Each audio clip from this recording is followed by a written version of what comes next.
Nisema hapana, mimi sikuelewa pale.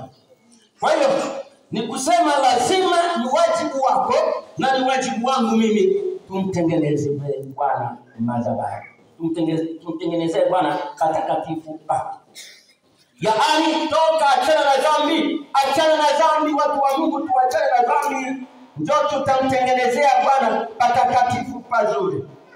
Katika Wakorintho kunasemekana hivi, Wakorintho sura ya 1:3-6 inasema hivi, hamjui ya kuwa nyinyi mmekuwa hekalu la Mungu na ya kuwa roho Mungu anakaa ndani yenu. Wakati umeshamwamini Kristo, ujua kwamba wewe ni hekalu la Mungu. Na Mungu atakuja kukaa, Roho Mtakatifu atakaa ndani yako. Kitu ambacho kitakachomchukiza Roho Mtakatifu ni madhambi yetu tunafanya. Na ochi ni shira verana itani kwa kichungulia tamu. Ili nikisema nasema. Ochi ndio Mungu, ndio neno la Mungu linakuambia asema uchukue chungulia tamu, ndio uvae, ndio nitakupa kubale. Wewe ochi umesema wewe. Bwana turume sana. Ile ni watu kiongozi halisi ichungulia tamu. Nasema. Waichungulia tamu kama unayo, acha ninakuchagulia patakatifu pa Mungu. Mungu ashirikiane pamoja na ichungulia tamu neva. Amen. Bwana sifiwe sana. Amen. Ale twende. Mpenda tuambizane kwanza ile somo letu hapa. Twende kwenye utangulizi. Twende kwenye peji ya kwanza. Utangulizi unasema hivi, umtengenezee Bwana patakatifu. Umesoma Kutoka 25:8-9. Kuna swali hapo. Unasema hivi, swali hili limekuwa nyeti kwa kila muamini na kwa kila rika anayeitwa Mkristo. Ni kusema swali hili ni swali liko nyeti kwa kila muamini, kwa kila mtu anayemwamini Kristo. Hili ni swali ni lako wewe. Na niliko kwa kila rika, tangia Ibrahimu baba wa imani mpaka kufika kwa Kristo, kila rika. Hili swali ni kwa kila anayemwamini Kristo. Mkristo. Swali Mkristo ni jumuiya ya watu hizi tulivyo kwa Kristo. Lakini katika Ukristo wetu tumeitwa sisi Kristo ili apate nafasi ndani yetu.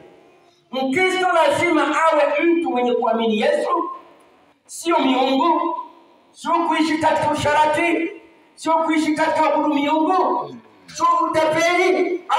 Ni mtu ambaye ameachana na maovu. Amen.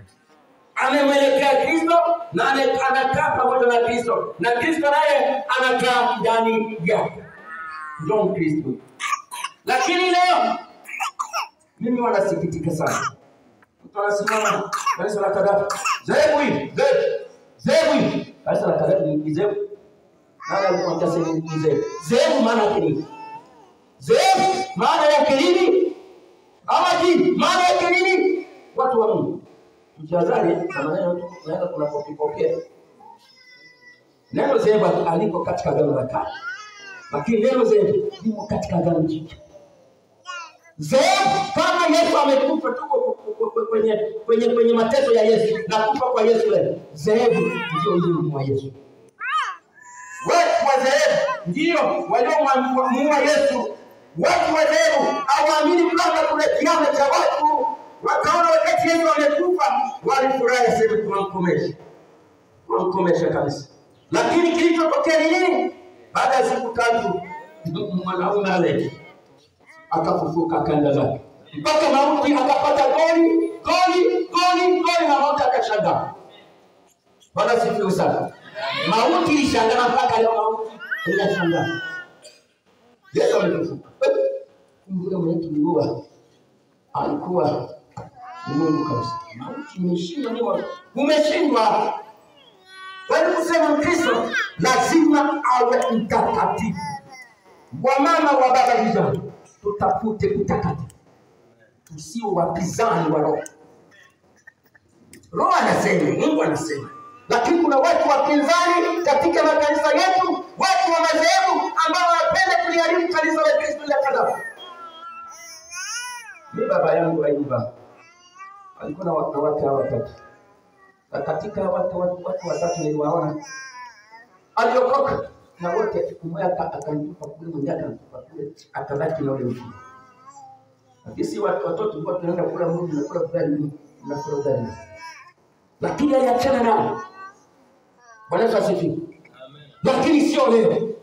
Leo tena tuko tunaenda kuwaparamia Injili. Mungu atendee imani hiyo mteleza. Wewe Injili ya watu. Ni Mungu gani? Biblia gani? Inasema hivi.